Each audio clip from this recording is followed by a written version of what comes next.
Comenzamos con la grabación. Pueden comenzar. Muchas gracias. ¿Te Gracias. parece que arranque, Nerio? Adelante. Bueno, buenas tardes a todos y todas. Nos encontramos en el panel Desafíos para el análisis de políticas y la toma de decisiones. Están presentes Matías Capeluto, Leandro Mora Alfonsín y coordina el panel Nerio Negrotti. Paso a presentar el currículum de Nerio Negrotti, después él presenta al resto de los panelistas. Nerio es doctor en Ciencias Sociales de la Facultad Latinoamericana de Ciencias Sociales, Argentina, Master of Public Affairs, la University of Texas at Austin, licenciado en Sociología de la Universidad Nacional de Cuyo. Es director del Programa de Análisis Estratégico y Evaluación de Políticas Públicas, el PRAEP, del Área de Estado y Políticas Públicas de Flaxo, Argentina. Ex vicerrector de la Universidad Nacional de Lanús, UNLA, y ex director de la Maestría en Políticas Públicas y Gobierno en dicha universidad.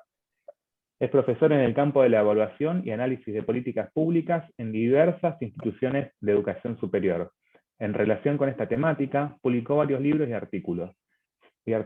Fue coordinador de programas de evaluación en el Instituto Internacional de Planeamiento de la Educación de UNESCO, IP-UNESCO, Oficina Regional Buenos Aires, y fue subsecretario de Control de Gestión del Gobierno de la provincia de Mendoza, Argentina, y gerente de evaluación en SIEMPRO, Sistema de Información, Monitoreo y Evaluación de Programas Sociales del Gobierno Nacional de Argentina.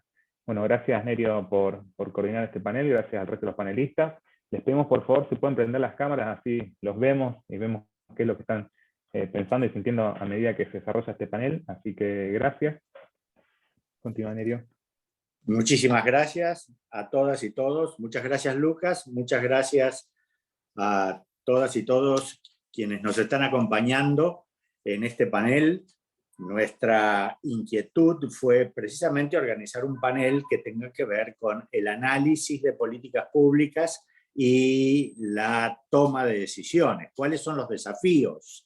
Ayer tuvimos otro panel entre los numerosos paneles tan productivos e interesantes que tenemos en este congreso. Nos tocó coordinar otro panel donde hablamos de los desafíos que enfrentan las políticas públicas en esta nueva etapa post-pandemia que estamos empezando a vivir. Hoy queremos hablar de los desafíos en el análisis y la toma de decisiones de las políticas públicas, en línea con un curso que comenzamos la semana que viene y un diplomado que llevaremos a cabo durante el año siguiente para trabajar precisamente este tema de las novedades y los desafíos para la toma de decisiones y el análisis de políticas. Ya nada es como era antes, ¿no? Estamos viviendo grandes tensiones a nivel sociopolítico, a nivel político, a nivel geopolítico internacionalmente, a nivel regional, a nivel nacional, donde vemos que hay dos modelos en disputa para el futuro de nuestras sociedades, el nacional popular, social, progresista o como se lo quiera llamar, y el modelo neoliberal, que tienen obviamente dos presupuestos totalmente distintos, ¿no? El primero le da al Estado una presencia, una envergadura, un rol, una actoría, que no se lo da el segundo y que prefiere dárselo al mercado. El primero tiende al desarrollo de la producción nacional con el agregado de valor, con las ciencias del conocimiento y de la industria. El consumo interno, el segundo tiende a la apertura de la economía. El primero tiende a la inclusión de toda la población, piensa que no puede quedar nadie afuera. En el segundo no se lo considera un valor importante en el desarrollo del país. Por lo tanto, entonces, en el marco de estas tensiones, vamos a tener que tomar decisiones sobre la base de conocimientos ciertos, sobre la base de evidencia empírica, en un proceso vertiginoso que no permite momentos o periodos de espera para el estudio, sino que realmente requiere de información concomitante con la toma de decisiones y mucha prospectiva, mucho estudio hacia adelante, mucho análisis de escenarios futuros y posibles. Por otra parte, esta producción de conocimiento, para que realmente sea validada, confiable, tiene que contemplar la participación, el aporte multiactoral en estos insumos de información que debemos tener a mano para tomar las decisiones, ¿no? Bueno, vivimos precisamente la tensión a nivel estatal, a nivel político, a nivel de la sociedad civil y a nivel de la producción también. Todos estamos expectantes respecto del modelo de sociedad que se instaurará en la pospandemia a nivel mundial. Los modelos de sociedad también están en pugna. Es muy claro la pugna de estos dos modelos en nuestro país y en América Latina. Así que producir conocimiento en este contexto, sobre la base de evidencia empírica, de manera concomitante y adelantándonos hacia el futuro, cuando realmente además tenemos una gran cantidad de información, ya no hablamos solamente de mirar un archivo estadístico, como en otra época, sino que tenemos información que nos proveen las redes, tenemos toda una exploración a través de la minería de datos, etcétera, que requiere nuevas capacidades. Bueno, este es nuestro desafío. Sobre esto queremos trabajar en este panel y, por supuesto, más adelante. Bueno, yo quiero presentar, antes que a los panelistas, a Lucas Diez, que es abogado, maestrando en Políticas Públicas y Gobierno por la UNLA. Lucas fue un excelente estudiante, alumno mío, lo recuerdo, y ahí lo conocí en esta maestría, y también hizo la maestría en Liderazgo y Análisis Político del CIAS. Está a cargo de Relaciones Institucionales y Políticas de la Casa Patria Grande, presidente Néstor Kirchner, organismo desconcentrado de la Secretaría General de la Presidencia Argentina. Fue secretario privado del subsecretario de Relaciones Institucionales del Ministerio de Seguridad de la Provincia de Buenos Aires. Ganó las becas de la Federación Universitaria del Río de la Plata y del CIAS, y también hizo estudios de posgrado de desarrollo profesional en Estados Unidos. Tenemos 3 panelistas para el día de hoy: Horacio Cao, Matías Capeluto y Leandro Mora Alfonsín. Por algún inconveniente para conectarse... Apareció, se conectó Horacio recién. Ya le di acceso, está acá conectado. Bueno, muy bueno. Entonces vamos a empezar con Horacio, si ustedes me permiten. Esperamos un momentito para presentarlo.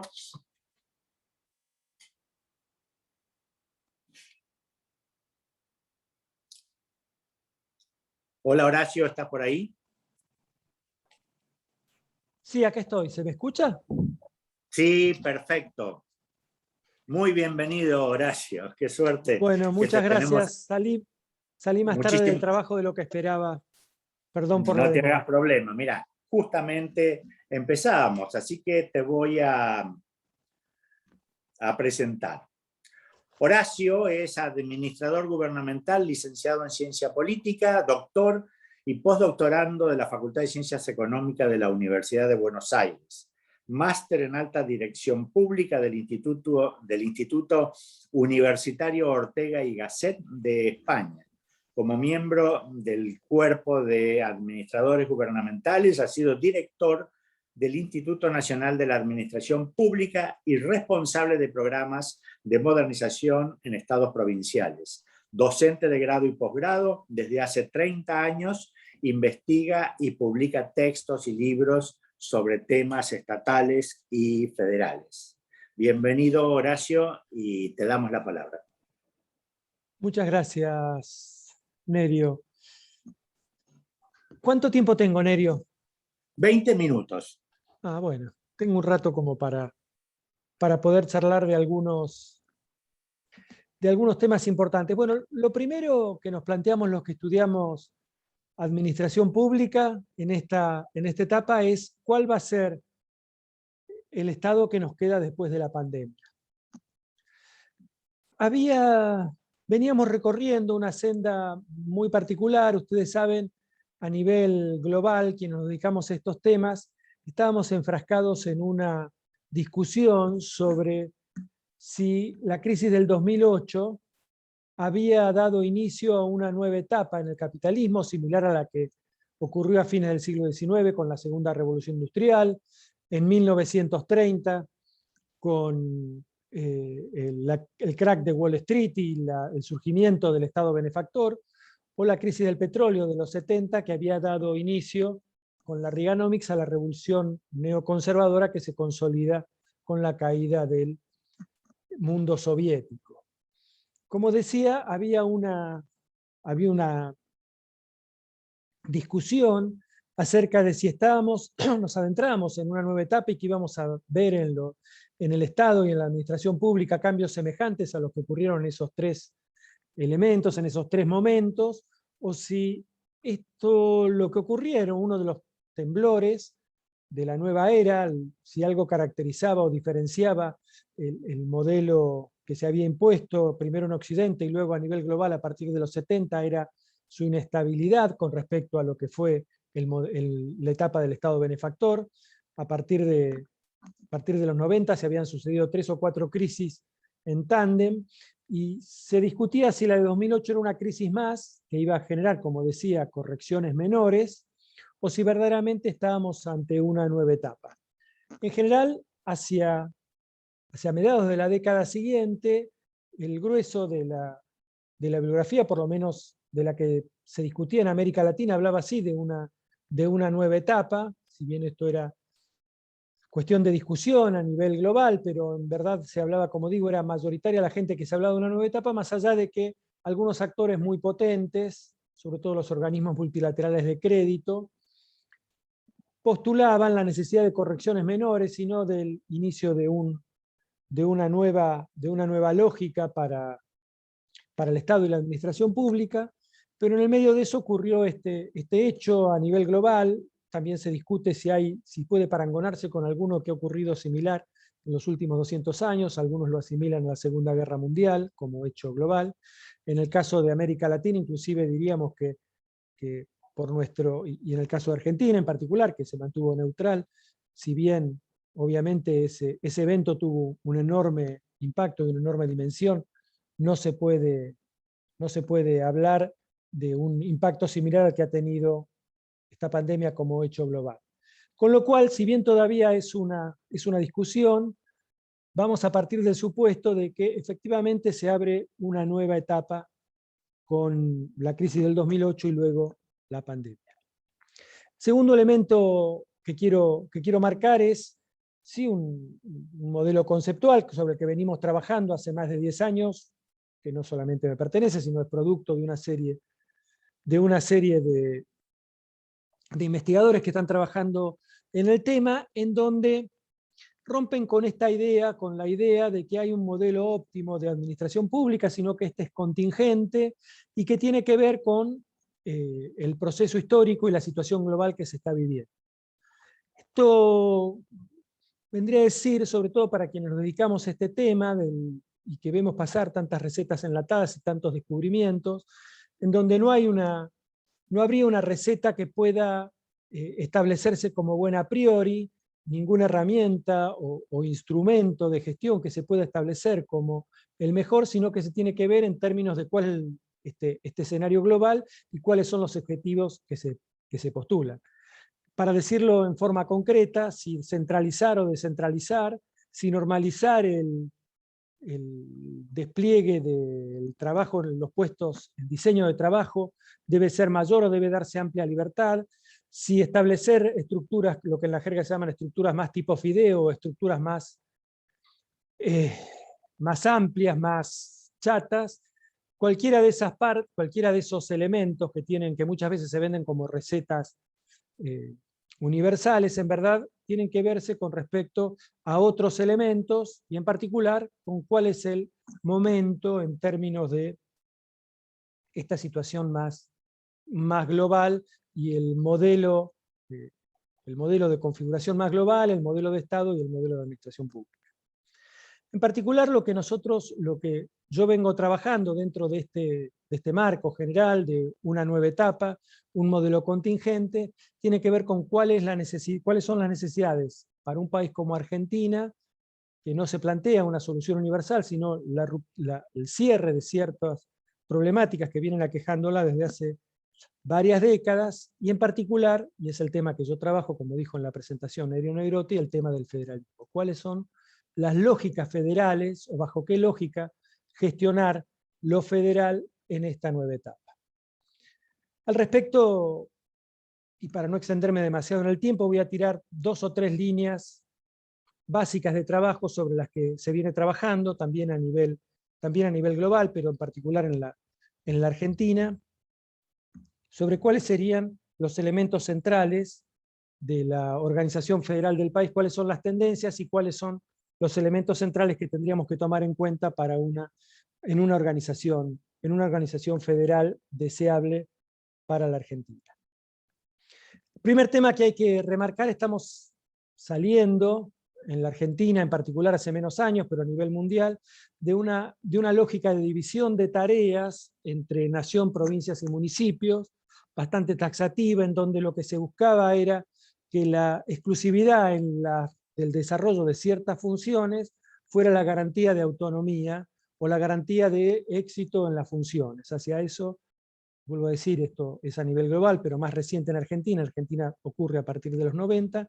Hay una tendencia a una articulación, lo que se llama federalismo cooperativo coordinado, en donde una misma función, una misma tarea se lleva a cabo en la articulación de los 3 niveles de gobierno: nación, provincias y municipios. Esto en nuestro país tiene aparte un orden superior, digamos, que lo establece, y que tiene que ver con que si bien en términos de gasto, aproximadamente el 50% del gasto es de la nación, un poquito menos, el 45% del gasto es de la nación y el 55% de provincias y municipios. Si lo vemos desde el lado de los ingresos, aproximadamente el 80% de los ingresos son de responsabilidad de la nación. Esto lleva a que, a priori, antes de comenzar, nosotros tenemos que establecer algún mecanismo por el cual redistribuir, para equiparar los niveles de gasto y de ingresos. Tenemos que establecer alguna forma de redistribuir esos ingresos. Una parte importante es coparticipación. No vamos a hablar de coparticipación porque nos llevaría todo el panel. Digamos, solamente vamos a sentir que uno de los elementos centrales para la redistribución de esos ingresos sea por coparticipación, pero me interesa remarcar la otra parte, que es aproximadamente 5 a 6 puntos del total del gasto nacional, que se hacen a través de transferencias presupuestarias. Esto tiene que ver con una serie de programas que tienen origen en la nación, pero que son ejecutados a través de las provincias y los municipios. Y esto lleva a una articulación de tipo territorial sumamente importante, que lleva a que muchas provincias, el eje de la gestión y buena parte del eje de la construcción político-territorial tenga que ver con la vinculación que se lleva a cabo desde el Estado provincial con el Estado nacional. Y uno de los ejemplos más comunes, ahí comentaba Nerio que yo fui funcionario en varias provincias. En general, el gobernador de una provincia como San Juan o de una provincia como Santiago del Estero pasa los días más importantes de su gestión, te diría de martes a jueves, de martes a viernes, en Buenos Aires, gestionando ante los diferentes ministerios el desarrollo de políticas públicas que después van a ser ejecutadas por nación. Este espacio en donde esta articulación, que es consustancial del federalismo, que históricamente se llevó adelante a partir de la Cámara Territorial. Quienes leemos historia, hay una frase hecha de la llave maestra de la política nacional a principios del siglo XX, así se la llamaba al Senado de la Nación, la llave maestra de la política nacional, y la Liga de Gobernadores. Estaba muy parado sobre estos funcionarios. Hoy por hoy, la gran herramienta provincial está más parada sobre el gobernador y más parada sobre aquellos funcionarios que gestionan esta articulación nación y provincias. Algo similar se puede decir a nivel municipal, con otras características, y nada, no tenemos tiempo de tratarlo. Cada provincia tiene un régimen municipal propio, según marca nuestra Constitución, y tenemos modelos municipales muy diferentes a lo largo y ancho del país, con la Patagonia como el espacio tal vez con mayor preeminencia, con mayor importancia de lo municipal, y con un patrón de impacto municipal más bien bajo y con más bien descentralizaciones administrativas.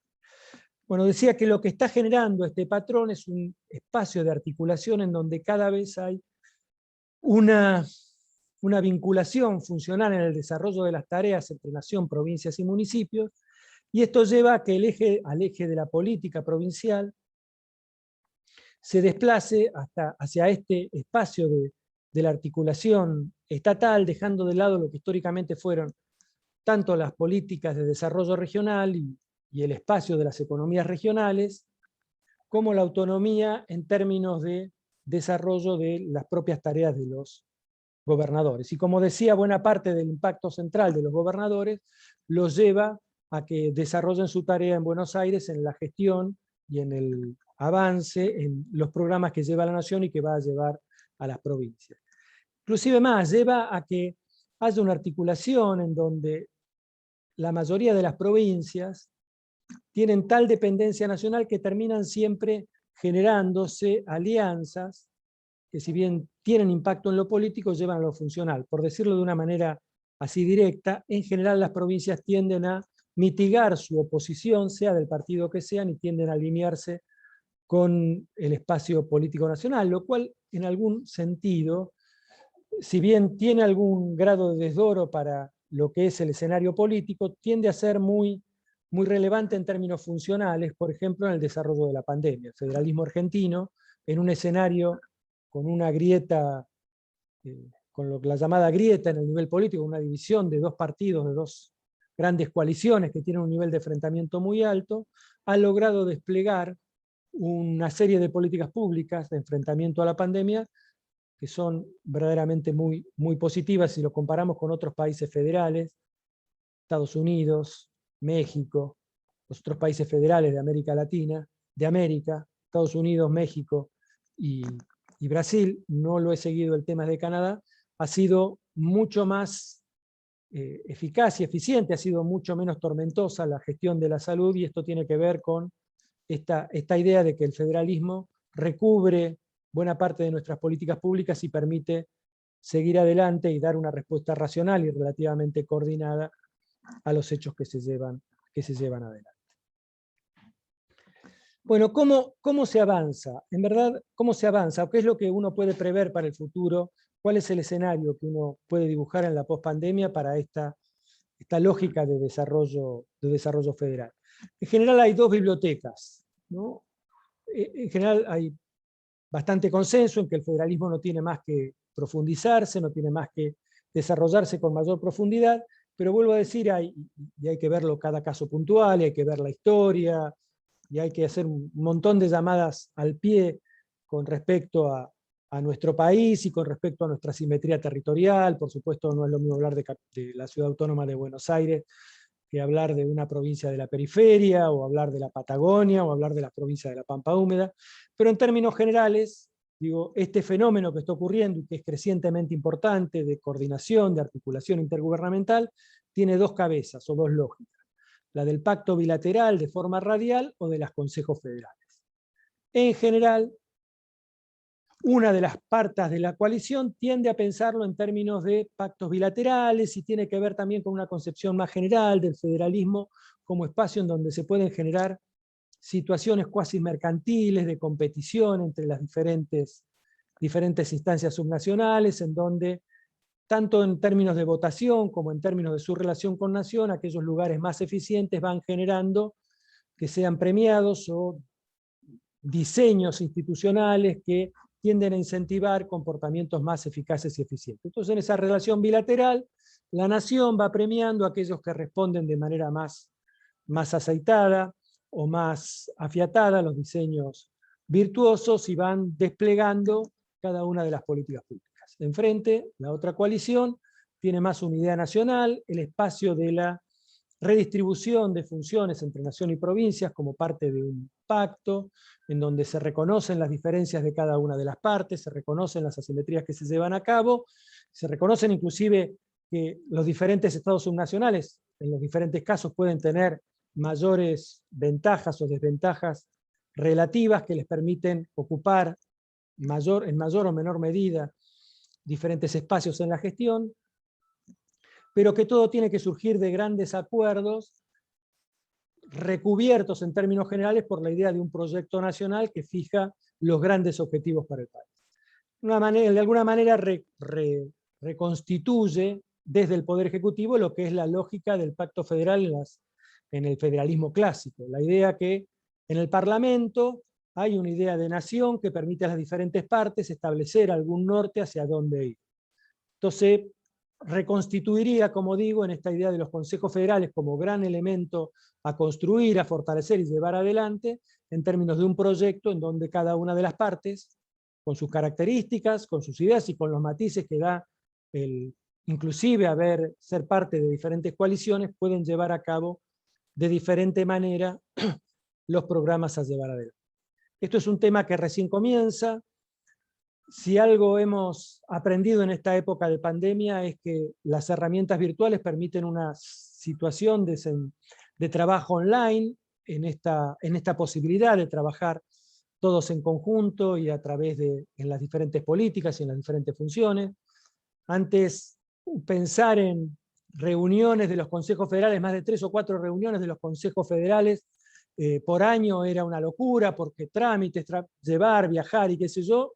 Ahora, desde la pandemia en adelante, nos juntamos por lo menos una vez por mes en cada uno de los consejos federales y tenemos esta condición de tarea, de relación casi cotidiana. Inclusive más, en una cosa que todavía no hemos avanzado, por estos años se ha aprobado la ley de capitales alternas, que tiene dos dimensiones, 2 capítulos fundamentales. Uno, con esta lógica de crear capitales alternas en donde el Gabinete Nacional se va a instalar en cada una de las provincias y va a ser una capital alterna en cada momento, pero tiene una segunda parte en donde se empieza a pensar en deslocalización de oficinas del Estado Nacional. Quiero ser bien claro en esto, no descentralización, deslocalización. Con el nivel de avance en las tecnologías y en las comunicaciones, no tiene mucho sentido que muchas de las oficinas del Estado Nacional estén en la Ciudad Autónoma de Buenos Aires. Sino para dar la sensación de que, por ejemplo, el INAI, el Instituto Nacional de Asuntos Indígenas, esté en Capital Federal, la verdad que no suena muy lógico, parecería ser que es mucho más adecuado que esté tanto en la órbita del mundo guaraní, en la órbita del mundo diaguita o en la órbita del mundo mapuche, ¿no? Por decirlo de alguna manera. También la Secretaría de Minería da la sensación de que tendría que estar mejor localizado, sería más lógico que estuviera localizada en alguna provincia andina, más que estuviera en la ciudad de Buenos Aires. Tiene que ver con esto, vuelvo a decir, con estar más cerca del punto de trabajo en donde va a realizar su tarea, pero también tiene que ver con esto que sabemos los que nos dedicamos a temas de gestión, que la localización tiende a generar matices importantes en términos de agenda, en términos de relación con los actores, en términos de el desarrollo de cierta perspectiva de la política pública. En tal sentido, muchas de estas oficinas están capturadas por una agenda porteña. Digo, el caso más claro es el de minería. La visión de la minería desde el lado de Buenos Aires está muy capturada por un cierto tipo de agenda que es muy diferente que la que se juega en muchos lugares de la cordillera, en donde esta actividad en muchos casos puede llegar a ser central o una de las bases del desarrollo futuro. Bueno, creo que ya más o menos estoy cumpliendo los tiempos que me he propuesto.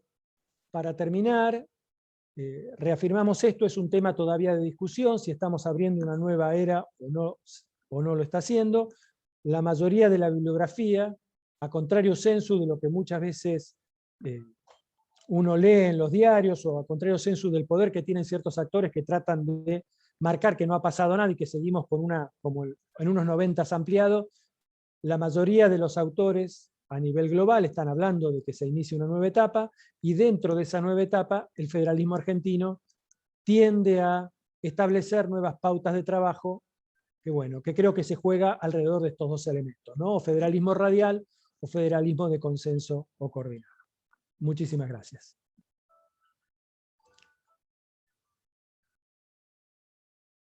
Estás muteado, Nerio.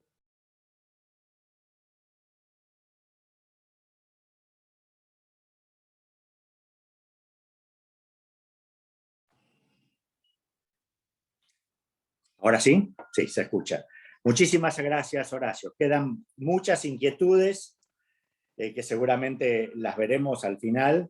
Un breve comentario, ¿no? No tenemos modelo óptimo de administración pública, sino que los modelos son contingentes y mucho más contingentes, diría, en una circunstancia como esta, donde toda la sociedad, la economía, las relaciones entre las personas están viviendo un cambio vertiginoso y obviamente siempre presente la redefinición, la actualización de nuestro federalismo.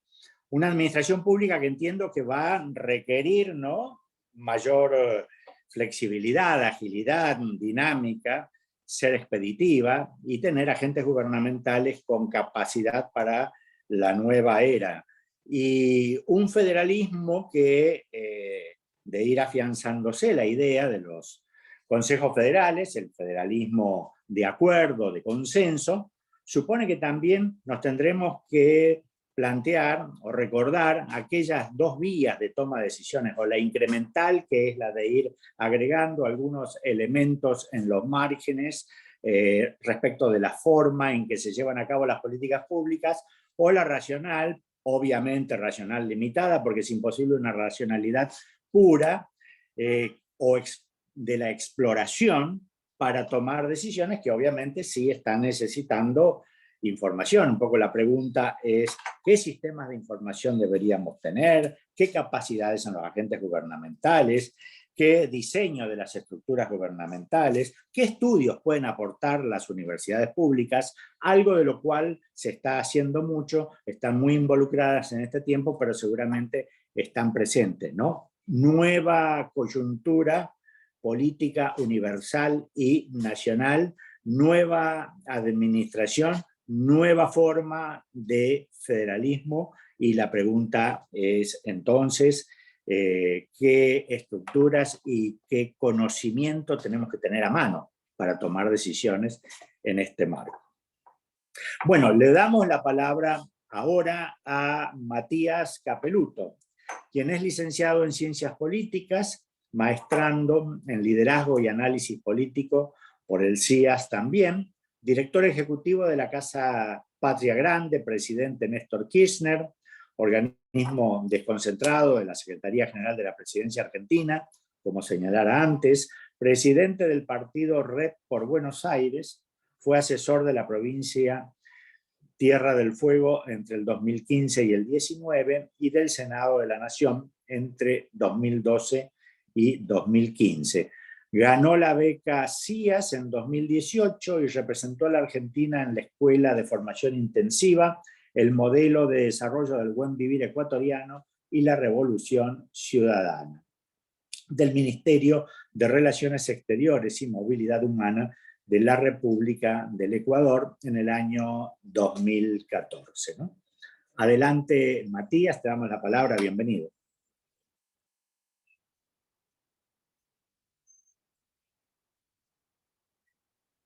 No se te escucha, Matías, activa el audio. Matías, estás muteado. Ahora sí, ¿no? Bueno, Perfecto. muchas gracias Nerio, Lucas, y un saludo a Horacio y a Leandro. Bueno, en principio, cuando me llegó la invitación, el planteo que me traían, digo, además de pensar en este Congreso Nacional que organiza Flaxo de la pospandemia, poder focalizar en los desafíos de las políticas públicas y la toma de decisiones en la pospandemia, con una mirada sobre la integración regional o sobre lo que está pasando en nuestra América Latina, que es sobre todo lo que nosotros estamos trabajando actualmente bajo este gobierno en el organismo que me toca conducir, que es la Casa Patria Grande, presidente Néstor Carlos Kirchner. Y lo primero que quiero traer, y es la única cita leída que quiero hacer, es algo que sucedió hace solo 7 años, pero déjenme leerlo, es muy breve, pero para que veamos cómo estaba América Latina hace 7 años. Solo leyendo estos 2 párrafos que voy a leer, va a parecer que esto sucedía hace 5 décadas, o en otro siglo, y sin embargo fue hace solo 7 años. Es un discurso de Cristina Kirchner, en enero del 2014 en La Habana, en la segunda cumbre de la Comunidad de Estados Latinoamericanos y Caribeños de la CELAC, que hace poquito tuvimos la última cumbre en México. Y fíjense lo que dice Cristina hace solo 7 años, reunida con todos los presidentes de América Latina. La presidenta Cristina dice: el siglo XXI se va a caracterizar por la conformación de bloques, y esto nosotros debemos advertirlo. Y nuestra región es una región particularmente favorecida. Varios jefes y jefas de Estado lo han mencionado. Tenemos recursos naturales sin precedentes. Agua potable, reservas de petróleo, reservas de gas, capacidad en producción de materia alimentaria que excede largamente las necesidades a cubrir por nuestra propia población. Y sin embargo, junto a todo esto subyace y está allí el problema de la desigualdad, de la injusticia que presupone la brecha entre los que más tienen y los que menos tienen, y en donde nuestro continente es el más injusto. Y hace una propuesta, Cristina, que me parece sumamente innovadora para poder pensar el Estado ahora en la pospandemia, y que fue planteado en otro mundo, ¿sí? Cristina dice: hoy en la reunión reservada, un presidente de una república hermana hablaba de crear en cada uno de nuestros gobiernos un pequeño espacio institucional que se dedicara exclusivamente a trabajar sobre los procesos de integración y las formas de la integración. Porque evidentemente, dice Cristina, ni las cancillerías, ni cada uno de los ministerios que tienen múltiples problemas que abordar y resolver, tienen el tiempo y el espacio institucional y cronológico necesario para poder hacerlo. Creo que es una muy buena idea y creo que debemos comenzar a hacerlo porque el tiempo se agota y las necesidades aumentan. Cristina lo que plantea acá, sin mencionar quién fue el presidente que lo decía de forma reservada, me parece una manera estratégica de poder pensar los estados en la integración regional, que es tener en cada ministerio, en cada lugar del Estado, donde se tomen decisiones respecto a las políticas públicas, una persona mirando la integración regional, mirando los procesos de integración regional, mirando lo que está pasando en América Latina, porque muchas veces, en el día a día de los ministerios, en el día a día de las acciones de aquellos que les toca desarrollar la gestión, lamentablemente esto queda muy atrás. Y la integración regional es un tema demasiado importante como para dejar solamente en manos de la Cancillería, no por menospreciar a la Cancillería, sino porque son tantos los temas que hay que abordar. Seguramente Leandro después va a tener algún análisis sobre esto. Actualmente Leandro está en el Ministerio de Desarrollo Productivo. Tienen que necesariamente tener una mirada sobre América Latina y sobre nuestra región. Si no, no podemos pensar de qué manera desarrollarnos. Y ahora en la pospandemia, esta propuesta que trae Cristina me parece sumamente innovadora para poder retomar el nuevo Estado que debemos construir con esta mirada que nosotros proponemos latinoamericanista o de integración regional. Ahora, vayamos un poco, quiero tirar 3 datos para que tengamos bien en claro cuál es el estado de situación de América Latina hoy en esta pospandemia. Según el informe de la CEPAL del año 2019, en el año 1955, CEPAL indica que el 12% de las exportaciones globales correspondían a América Latina. Y que sin embargo, en el año 2017 pasamos del 12 al 6% de las exportaciones globales en todo el mercado latinoamericano.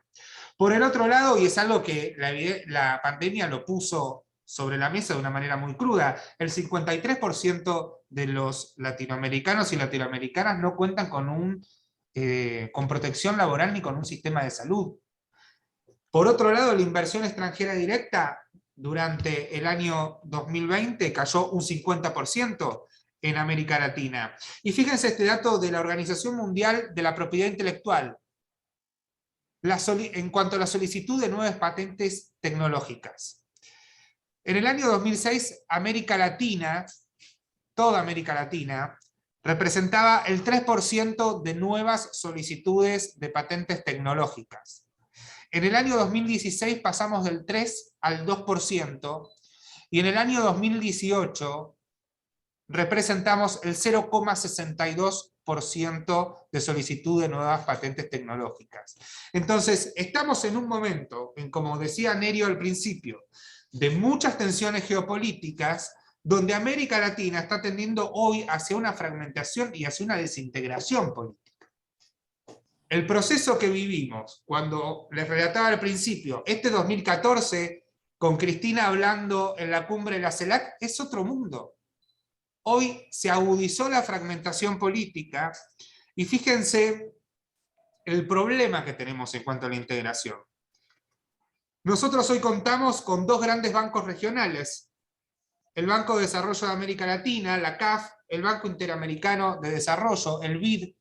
Ya sabemos, el año pasado nos enteramos los problemas que tuvimos hacia adentro del BID, y lo que hizo Trump respecto a este banco. Digo, no lo voy a profundizar porque es un tema que nos llevaría mucho tiempo, pero por otro lado, otro de los instrumentos de integración que hoy tenemos son los parlamentos regionales.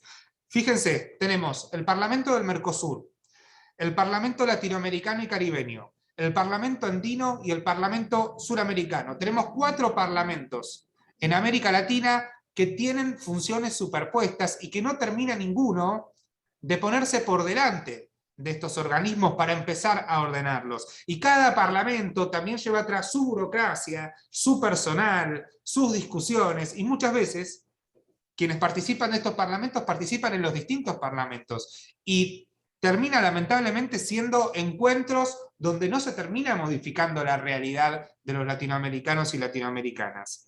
Y por el otro lado, fíjense los organismos de integración política y económica que tenemos. Los voy a enumerar rápido. Tenemos el Mercosur, tenemos UNASUR, que está en un estado que ahora lo voy a comentar. Tenemos el PROSUR, el Foro para el Progreso de América del Sur, ALADI, la Organización de Estados Americanos, la OEA, la Alianza Bolivariana para los Pueblos de América, el ALBA, la Alianza del Pacífico, el CARICOM, que es la Comunidad del Caribe, la Comunidad de Estados Latinoamericanos y Caribeños, CELAC, el Sistema Económico Latinoamericano y del Caribe, CELA, tenemos CEPAL, tenemos el Sistema de Integración Latinoamericana, SICA, tenemos el Proyecto Mesoamérica, tenemos la Comunidad Andina de Naciones, otra superposición de organismos de integración regional que lamentablemente lo que hacen es fragmentar la unidad latinoamericana. Y fíjense, y voy a tomar solo el ejemplo de UNASUR para poder dar cuenta de este estado de situación que les estoy comentando. UNASUR, a mi criterio personal, fue el mejor organismo de integración regional que existió en los últimos años, que en 10 años logró hacer. El Consejo Suramericano de Infraestructura y Planeamiento, el COSIPLAN, había una mesa de trabajo de América del Sur donde se determinaban cuáles eran los gasoductos necesarios, cuáles eran las inversiones que se necesitaban en infraestructura, concentrando además 381 millones de habitantes en una sola mesa de diálogo político y de concertación. Teníamos el Consejo Sudamericano de Educación, Ciencia, Tecnología e Innovación, donde se avanzó mucho en cuanto a la certificación de títulos universitarios, la construcción de la carretera interoceánica, la libre circulación de personas de América del Sur en el subcontinente. Y sin embargo, ¿qué pasó con esto? Hoy en UNASUR como miembros activos quedaron Venezuela, Surinam y Guyana. Se desintegró este organismo que había avanzado tanto, que pudo generar dentro de UNASUR una mesa de trabajo entre todos los ministerios de defensa de todos los países de América del Sur. Y esto fue por no poder sentarnos en una mesa de diálogo a partir de lo que fue y de lo que vimos de la avanzada neoliberal a partir del año 2016 en América del Sur. Entonces, algo que nos costó tanto tiempo, que nos costó tanto dinero, como fue la construcción de UNASUR, de un plumazo y de un día para el otro, se desintegró, y hoy no tenemos una mesa de diálogo donde estén sentados. Represéntense gráficamente esta imagen, que fue real.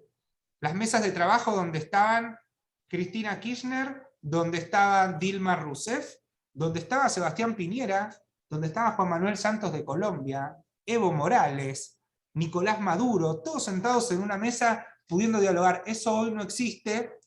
Por suerte tuvimos hace 2 fines de semana atrás la cumbre de CELAC donde pudimos volver a ver una foto de la mayor parte de los presidentes sentados en una mesa, pero queda mucho para construir, porque para que se den una idea, la CELAC no tiene institucionalidad.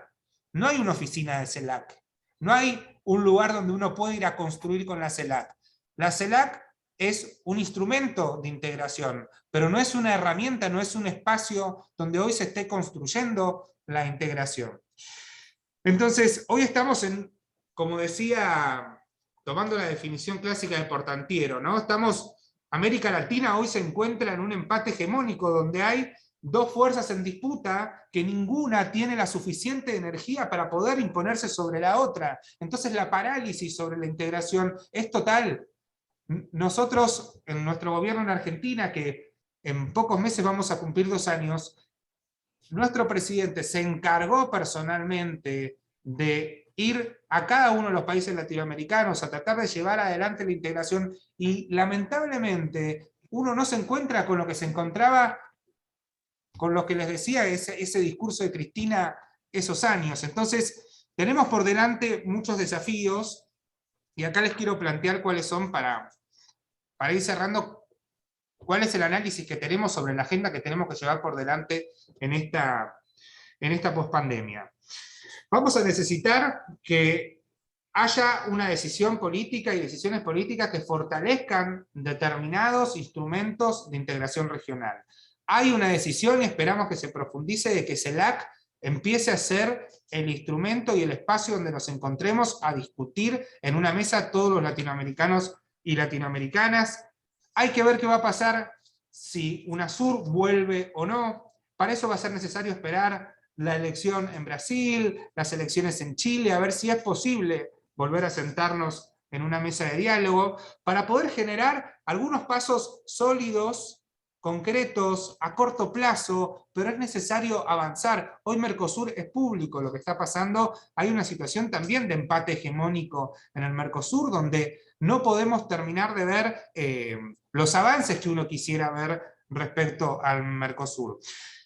Y podemos pensar en la Unión Europea siempre como ejemplo de integración, y que a pesar de sus dificultades, hoy es un espacio donde están sentados los países europeos, donde tienen un plan de acción económica que lo llevan adelante con sus dificultades, pero no se rompe, y siguen trabajando de manera coordinada. Y yendo hacia un aspecto más chico, tomo lo que plantea Roberto Mangabeira, ¿sí?, de Brasil, que fue ministro de Lula en su momento, que es lo que dice, es, bueno, ante este escenario nosotros tenemos que implementar 5 soluciones para empezar a avanzar, y 5 pequeños pasos, que en realidad son grandes pasos, para poder generar esta Latinoamérica post-pandemia que estamos intentando buscar. Por un lado, hay que recalificar al todo el aparato productivo que tenemos de manera nacional con una perspectiva regional. No podemos seguir pensando los aparatos productivos con nuestras fronteras nacionales. Necesitamos pensarla con una perspectiva regional. Por el otro lado, con los números que les indicaba antes de la protección laboral, la protección en salud, es urgente encontrar maneras de bajar el trabajo no registrado de los latinoamericanos y latinoamericanas, que es un gran problema en nuestra región. Por el otro lado, es necesario tener una educación que sea analítica y a la vez más empoderadora de los estudiantes. Es necesario tener una nueva educación latinoamericana pensada en los nuevos términos y en las urgencias que hoy se están planteando desde el aparato productivo de nuestra región. Por el otro lado, la política regional tiene que también tener una perspectiva federalista, y tenemos que ir hacia un federalismo cooperativo. ¿Qué significa esto? Hay que pensar la política regional con los gobiernos subnacionales. No va a alcanzar seguir pensando la política regional con los gobiernos nacionales, porque hoy ya los intereses son muchos, y es necesario poder escuchar y poder poner en la mesa también a las provincias y a los municipios. Y por último, hay que repensar, plantea Roberto Mangabeira, la carrera estatal con una mayor interlocución entre el Estado, los privados y la sociedad civil. Estas 5 soluciones para mí sintetizan el camino en el cual debemos avanzar si queremos tener una América Latina unida, una América Latina que reduzca la desigualdad y que dejemos de tener esta vergüenza de ser el continente más desigual del planeta, y poder trabajar sobre las coincidencias, poder transformar América del Sur, sobre todo, en una gran fábrica regional, y que para poder hacer que la integración regional sea una bandera que se defienda por parte de los pueblos, para que no pase lo que nos pasó en estos últimos años, tenemos que hacer que la integración regional toque la realidad. ¿Qué quiere decir? Que se pueda ver los efectos de la integración regional en cada uno de los puntos de nuestro país. Si nosotros no podemos hacer que en Lanús, en la ciudad de Buenos Aires, en un pueblo de Mendoza, en Río Grande, en Tierra del Fuego, se vea cuáles son los beneficios de la integración regional, va a ser muy difícil que cuando haya una nueva avanzada neoliberal que destruya los organismos de integración regional, no haya una defensa sobre estos organismos y una creencia de qué es lo que necesitamos para poder salir adelante. Entonces, para cerrar, agradecerles por estos minutos, y vuelvo a repetir, me parece que ese planteo de Cristina del 2014, de tener estados donde haya personas que únicamente miren con una perspectiva regional, creo que puede ser una de las maneras en que podamos tener una reconstrucción de la Argentina y de la región post-pandemia como estamos buscando. Muchas gracias. Muchísimas gracias, Matías.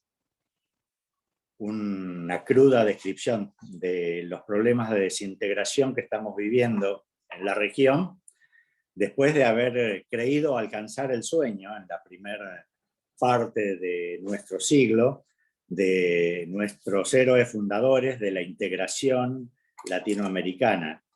En realidad lo que estábamos viviendo era una alta voluntad política por parte de los gobiernos en ese momento, pero efectivamente son procesos que requieren sedimentación, que requieren consenso por parte de los pueblos y que se transformen en políticas de Estado. Obviamente para esto es muy buena la propuesta de que en cada ministerio, en cada área de gobierno, haya quien esté pensando y trabajando por la integración regional. Obviamente el tema de la toma de decisiones que nos convoca en el panel de hoy, lo mismo que planteaba Horacio respecto del federalismo, cómo encontrar este consenso, en este caso está supeditado a la resolución del empate hegemónico. Un tema que también está al interior de los países, está dentro de nuestro país. ¿Cómo tomar decisiones y con qué información? Es la gran pregunta en este momento. Probablemente esas oficinas gubernamentales dedicadas a la integración regional deberán estar también muy bien provistas de análisis, información, datos. Recuerdo que entusiasmaba mucho la perspectiva de integración regional cuando hacíamos cualquier análisis de políticas públicas, que es nuestro campo de trabajo, de estudio, la perspectiva de la integración regional, y veíamos lo poco que teníamos a ese nivel, ¿no? Bueno, seguir avanzando más allá de que se viva la tensión tan grande respecto a las posibilidades de integración de nuestras políticas, supone estudios, supone sistemas de información que serán un desafío para nosotros en el futuro. Ahora le vamos a dar la palabra a Leandro Mora Alfonsín, es licenciado en Economía por la Universidad de Buenos Aires, director nacional de Desarrollo Regional y Sectorial del Ministerio de Desarrollo Productivo de la Nación, docente universitario en la UBA, en UCES y en la Universidad Nacional de General Sarmiento.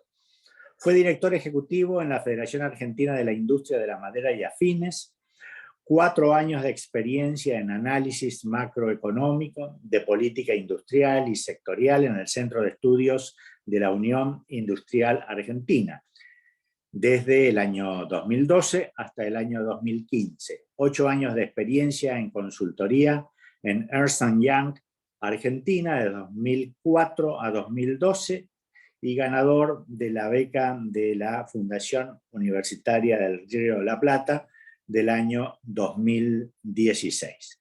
Adelante, Leandro. Bienvenido. Bueno, muchísimas gracias, Nerio. Muchísimas gracias, Lucas, por la convocatoria. Es un placer estar.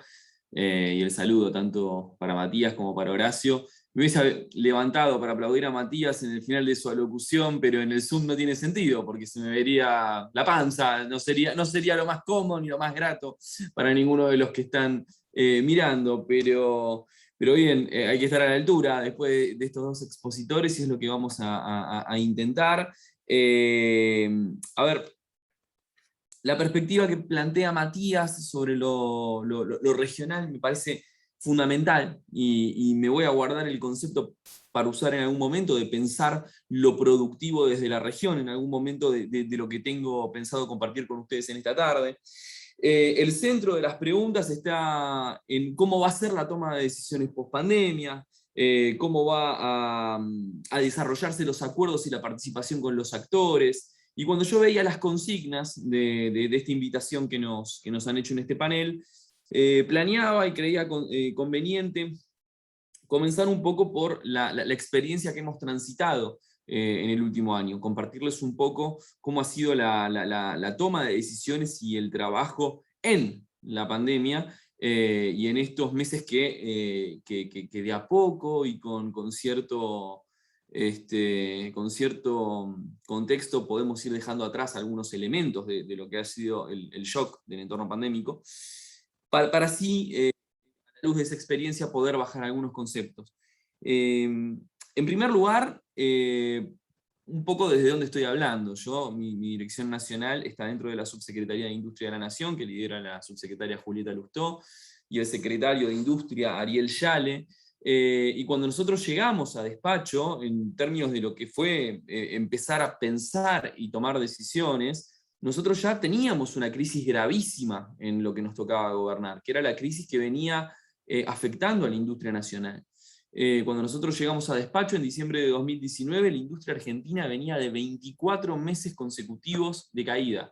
Que eso no es una crisis más, eso no es una retracción de la producción, eso es destrucción de capacidades. Veníamos de una pérdida de 161.000 puestos de trabajo industriales en 4 años, de los cuales ya podemos decir que recuperamos 37.000, queda muchísimo camino por recorrer, pero en el medio del contexto es una de las cosas que las vamos contando. Cada empleo que vemos que se registra en la industria para nosotros es un gol, y es para lo que estamos. Y en esa lógica de destrucción de capacidades, cuando llegamos, el diálogo con los sectores, con los actores, nuestros actores gobernados son los empresarios industriales, los industriales argentinos, y los sindicatos.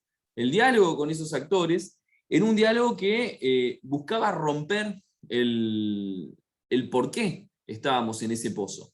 La crisis financiera iniciada en Argentina de 2018 tuvo como principal perjudicada a la industria manufacturera. Fuimos el país del mundo que más se desindustrializó en el periodo 2016-2020. El que más se desindustrializó. Eso era lo que teníamos nosotros que poner de pie, con una caída del producto de 18% industrial. Y en esos primeros instantes se apostó por un diálogo franco, no el diálogo de la palmada en la espalda, de si tenés un problema, si tenés una caída en tu actividad, si estás pensando en despedir personal, si tenés... bueno, ¿qué le vamos a hacer? Que era un poco lo que, trabajando yo en industria hace 10 años, trabajo en temas industriales y he estado del lado del sector privado, y es lo que me ha tocado escuchar en el periodo anterior. Sino con cierto compromiso de resolución de problemas, un compromiso muy profundo de resolución de problemas. Tan solo en el mes de enero hubo 172 audiencias con cámaras, con empresas, con sindicatos, es decir, toda la industria argentina pasó por el diálogo para ver dónde estábamos parados. Y ese dónde estábamos parados requería acción inmediata. Y ya en esos primeros meses se empezó a quebrar los problemas de financiamiento, que era el principal problema que tenían las empresas. Estaba rota la cadena de pagos en la Argentina, y empezamos a salir con el financiamiento a tasas de interés diferenciadas. pasado el tiempo, hoy podemos decir que entre enero de 2020 y el 30 de junio de 2021 se dio en financiamiento a pequeñas y medianas empresas de la República Argentina 225.000 millones de pesos. Ajustenlo por el índice de inflación que gusten, o en dólares o en pesos, mídanlo como gusten, es el apoyo a pymes en materia de financiamiento más grande de la historia argentina. Y empezó antes de la pandemia. Y de hecho, cuando estábamos en el medio de enero y de ese fragor del recién comienzo, y enfrentando esa crisis, empezaba a ser un tema el coronavirus, pero un tema asiático.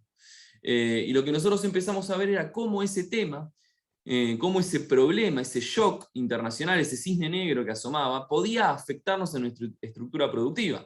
Al ser un problema asiático, todos los componentes, microchips, conductores y muchos insumos de nuestras principales cadenas de valor, como ser la metalmecánica, por ejemplo, la electrónica, estaban en peligro de no tener provisión de materiales. Y empezamos a estudiar cómo podíamos reemplazar proveedores. Bueno, ese estudio tuvo validez durante 2 semanas, porque el coronavirus de Asia empezó a ser un problema europeo, después vino, a los 45 días ya lo teníamos acá en puerta, y era una pandemia de escala global. Pero algo que dejó en claro la pandemia, y ahí ya me meto directo en los aprendizajes para la toma de decisiones durante y post, lo que dejó clara la pandemia, al menos de lo que nos tocaba gobernar a nosotros, es que no da lo mismo tener o no tener industria. No es una cuestión trivial u obvia contar con una industria manufacturera. La industria manufacturera argentina dio respuesta a desafíos que propuso el coronavirus. La Organización Mundial de la Salud, al principio de la pandemia, poca gente se acuerda de estas cosas, a mí me gusta decirlas porque son esas noticias que fueron quedando en el aire en la saturación de noticias sobre COVID. Pero al inicio de la pandemia habían determinado 24 productos que eran los productos básicos para atender la emergencia de COVID. Respiradores artificiales, barbijos, etc. Esa lista en Argentina, desde este ministerio y el Ministerio de Salud, la extendimos a 68 productos. De esos 68 productos, 55 se fabrican fronteras adentro.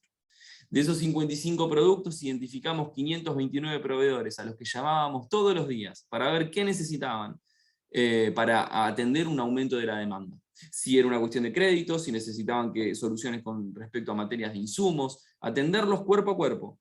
Y ese trabajo se hizo con respiradores artificiales, que incrementaron su capacidad productiva por 4, barbijos, que en la Argentina se fabricaban 28 millones mensuales y pasamos a 43 millones mensuales, oxímetros de pulso, hisopos de Dacron, o sea, hay una lista muy grande de productos, no me voy a detener en ella, pero con una presencia para que ningún hospital quede sin esos insumos, para que ninguna cama se quede sin oxígeno.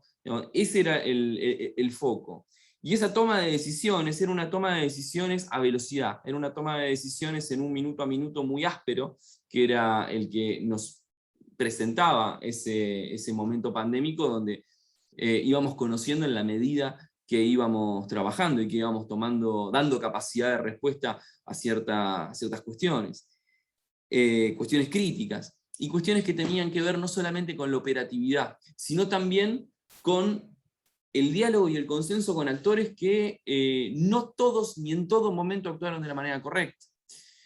Recuerden que en ese momento teníamos faltantes de alcohol. ¿Por qué? Porque había gente acopiando alcohol, había gente subiendo el precio un 145% en 2 meses.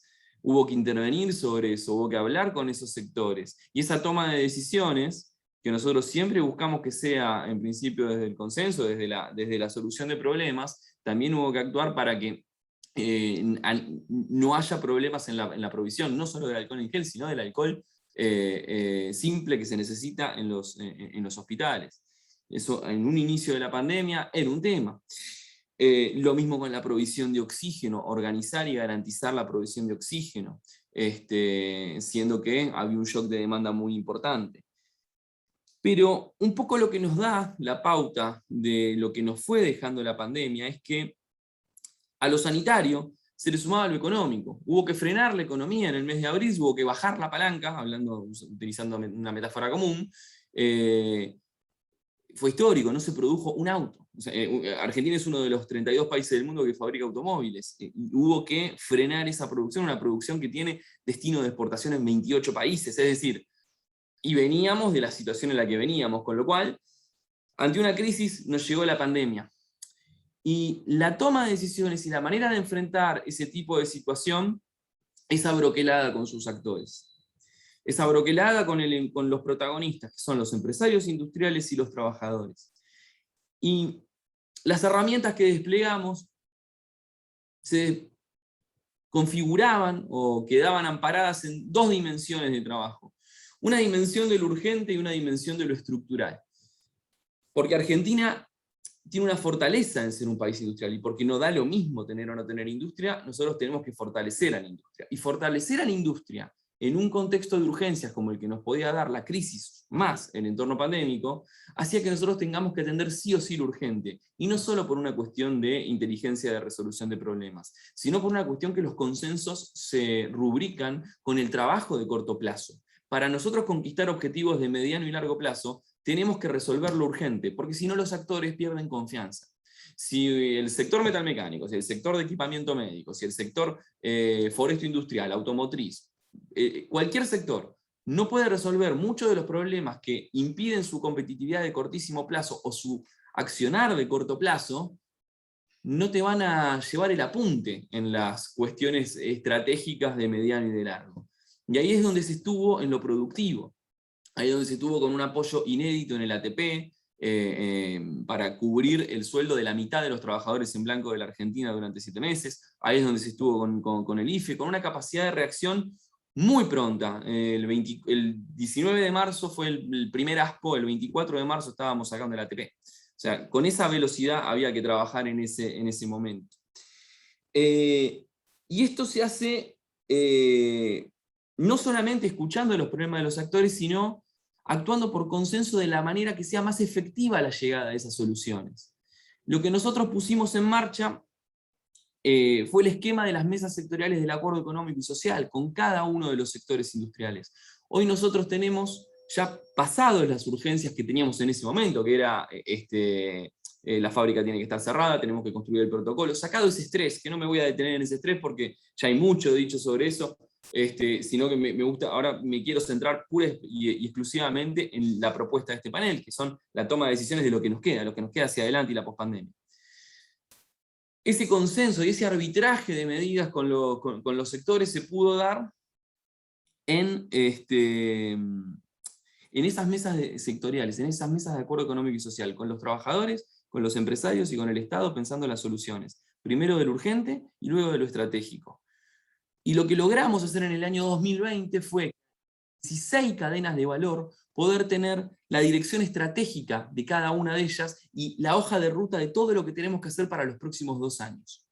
Validado con todos los industriales y productivos de las distintas provincias. Porque como decía Matías en su alocución pretérita, y también lo decía Horacio, esto tiene que tener un fuerte anclaje regional. Los sectores se piensan desde las regiones. Cada sector, cada cadena de valor, cada cadena productiva tiene un anclaje de su impacto regional. Y así tenemos la cadena del maní en Córdoba, tenemos el tabaco en Salta, la foresto industria en el NEA, la vitivinicultura en Mendoza, la industria autopartista en Córdoba, la metalmecánica santafesina, la industria del plástico en el polo petroquímico de Bahía Blanca. Es decir, si bien se pueden pensar en cuestiones horizontales, hay cuestiones sectoriales que van atadas a las dinámicas regionales, y eso se tiene que trabajar con consenso.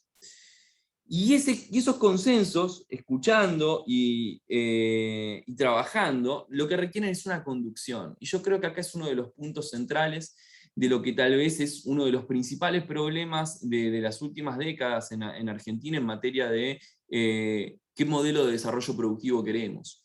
Ha faltado conducción. Y cuando hablamos de conducción no hablamos de imposición, sino de lo que hablamos es que sobre la base de esas lógicas de diálogo permanente y de consenso, haya un liderazgo y una conducción de hacia dónde se van a orientar los incentivos para que estén las inversiones donde tienen que estar, para poder romper las barreras de competitividad que tiene nuestra industria, para poder competir en el mundo, pensarlas de manera regional. Nosotros no podemos pensar a la industria argentina escindida de la brasilera, independientemente de la realidad actual del Mercosur, independientemente de los posicionamientos de conocimiento público de los distintos países. La estrategia de política, existe el Mercosur porque hay una decisión que trasciende décadas, de tener una política industrial común, porque somos una unión aduanera. Una unión aduanera implica que hay un consenso básico sobre ciertas cuestiones de política industrial. Es decir, ciertos productos tienen cierto nivel de arancel, si vienen extrazona. ¿Eso qué implica? Que nos tenemos que especializar en esos productos. ¿Cómo nos especializamos en esos productos?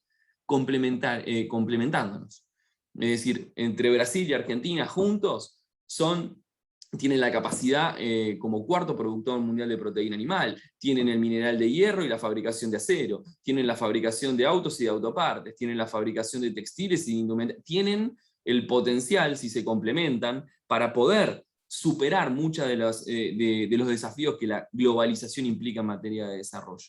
Pero eso lo que requiere es conducción de los actores, y esa conducción implica, en primera medida, entender que no todo parte desde la micro del diálogo, sino que nosotros venimos en una lógica de un país con una macro inestable que configura el comportamiento de actores. Que un empresario tenga reparos a la hora de invertir, o que lo piense 5 veces, no es porque él tenga una conducta determinada de una base moral para hacerlo.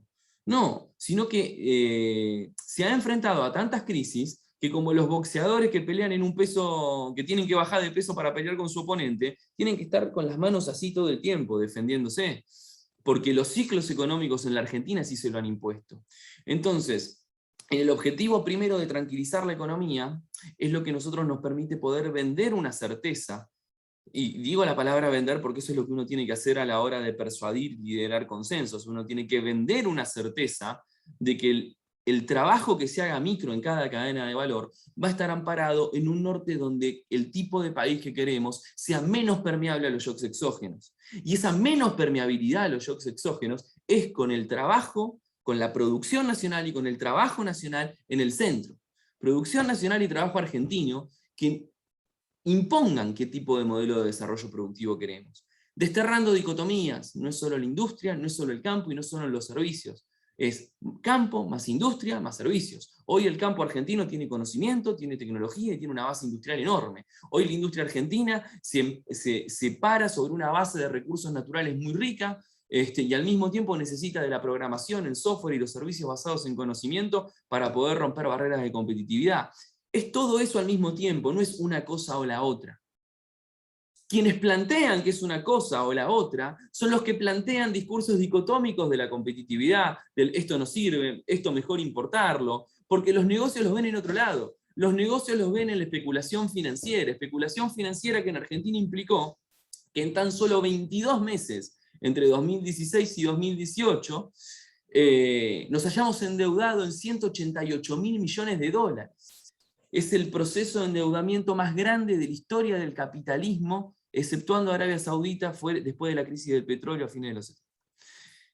Hemos tomado un proceso de endeudamiento y a corto plazo, que cuando hemos llegado nosotros nos encontramos no solamente con ese proceso de endeudamiento, sino que sin $1 en el Banco Central. Estaban todos los pagaré y ningún billete.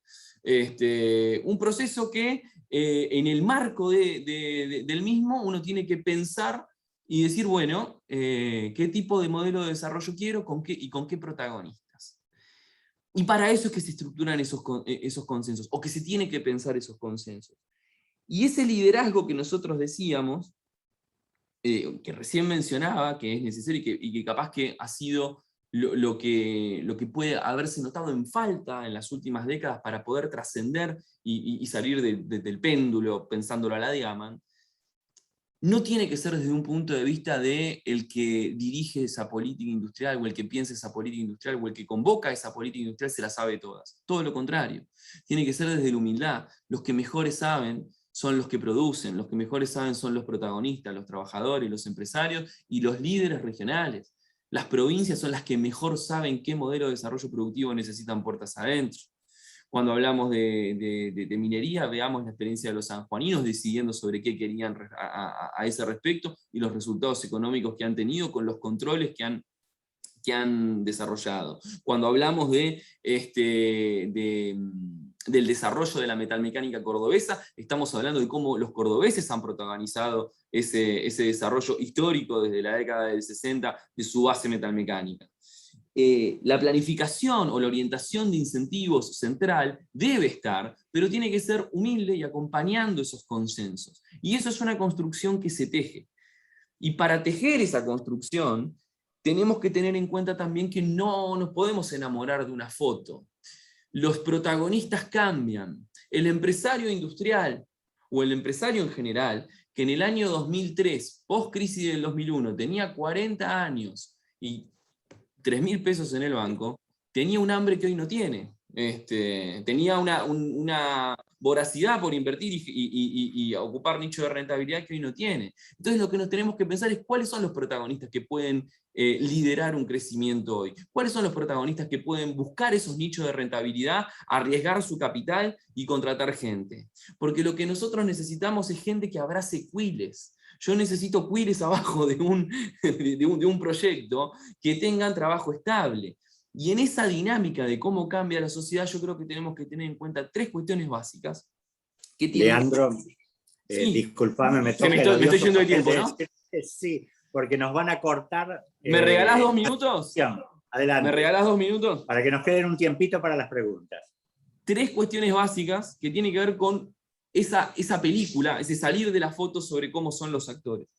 Y en primer lugar tiene que ver, primero con eso, con el empresario. ¿Qué tipo de empresario tengo? ¿Qué le ofrezco al empresario para que los incentivos los ponga al servicio de arriesgar capital en pos de abrazar esos cuiles y tener una rentabilidad? ¿Cómo es el fenotipo del empresario? ¿Qué incentivo tiene que tener? En segundo lugar, ¿cómo es la fuerza de trabajo hoy en la Argentina y cómo son los jóvenes hoy en la Argentina? Y esto como lo he hablado con Matías en algún momento, voy a repetir frases que tal vez Matías ya escuchó, pero los jóvenes en la Argentina, independientemente de las distintas trayectorias o de las distintas estrategias comunicacionales que muchos tienen para hablarles o para interpelarlos, quieren solamente 2 cosas. Quieren trabajar y estabilidad. Los jóvenes no solamente son porteños que viven en colegiales. Tenemos jóvenes salteños atrás de una línea de producción que lo que quieren es trabajo y estabilidad de trabajo. Entender cómo está configurada nuestra sociedad y su juventud es fundamental para pensar qué modelo de desarrollo productivo tenemos. El tercer punto es que esa juventud y esa fuerza de trabajo tiene un actor que hace 25 años no estaba.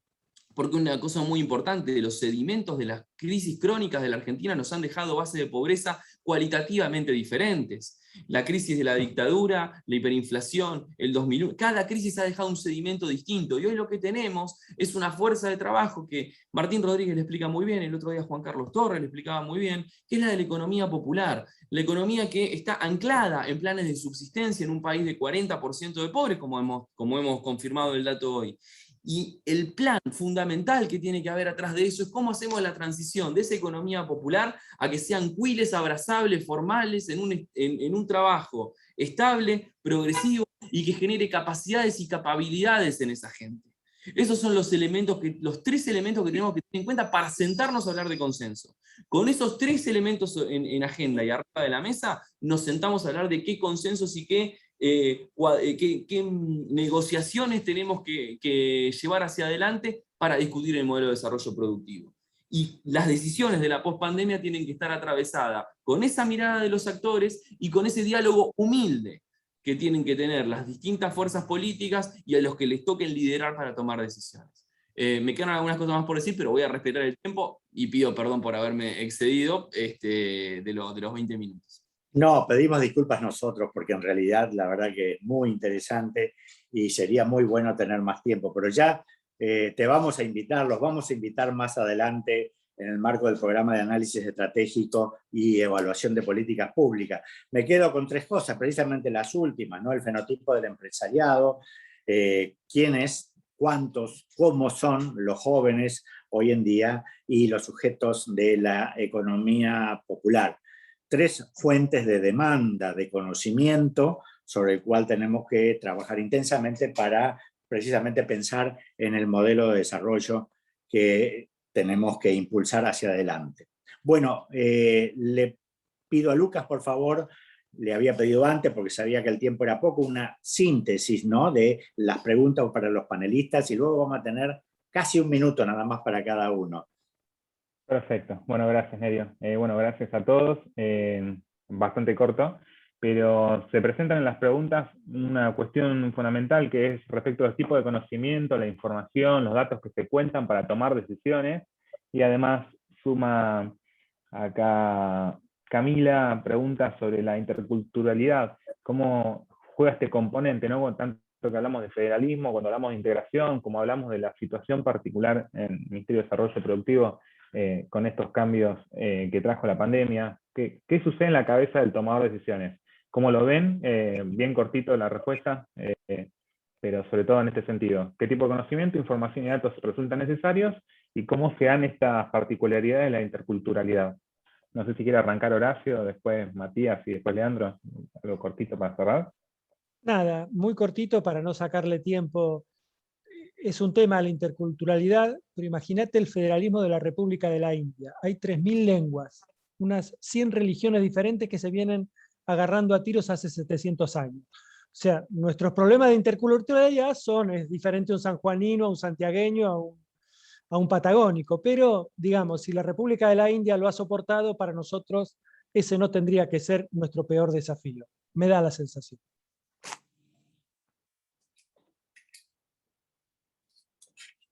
Matías. Matías, Leandro, ¿quieren decir algo, por favor? Yo, Mati, si te parece... pará, estabas muteado, Mati, adelante. Estabas muteado, por eso.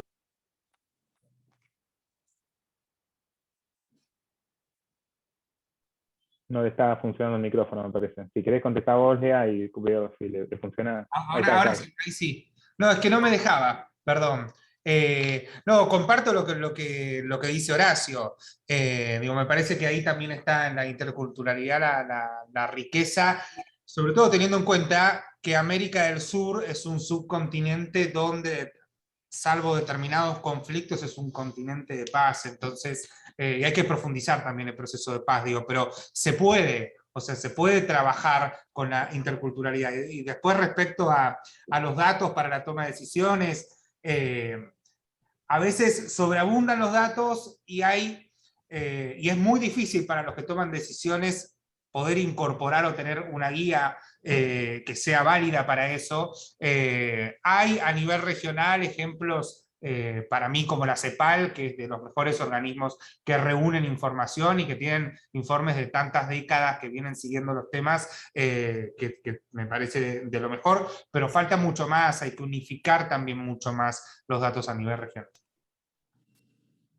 Yo creo que independientemente de la diversidad, la variedad y la riqueza cultural que podemos tener a la hora de pensar la toma de decisiones, los consensos y demás, hay cuestiones que son básicas a la hora de discutir un modelo de desarrollo productivo, que es, nosotros vivimos en un sistema capitalista, y el sistema capitalista lo que requiere es consumo, crédito, trabajo, y eso va independientemente de las distintas culturas. Lo que te va cambiando es la idiosincrasia en cada región, o sea, sobre cuál es el mejor camino en función de sus potenciales y demás, pero, digamos, hay una promesa de inclusión que se basa sobre las cuestiones basales de cómo nos como sociedad, y eso es lo que tiene que estar garantizado, y lo que falla en una economía o en un entorno donde 4 de cada 10 personas es pobre.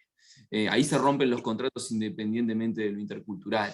Digamos, la base tiene que estar anclada en esa garantía.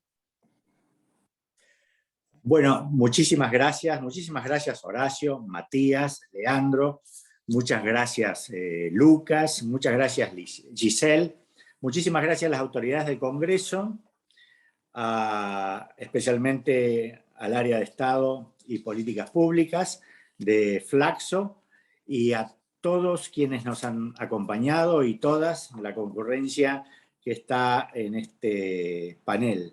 El programa de análisis estratégico y de evaluación de políticas públicas, el PRAEP, tiene las puertas abiertas, ustedes lo pueden encontrar en el portal de Flaxo, están invitados, y seguramente a estos 3 excelentes panelistas que hemos invitado hoy y a quienes, respecto de quienes nos hemos quedado con ganas de seguir escuchando, los vamos a invitar para que nos visiten en próximos seminarios, encuentros y clases también. Así que muchísimas gracias nuevamente y hasta siempre. Al contrario, gracias a vos, Nerio, por la invitación. Hasta siempre. Muchas gracias a todos.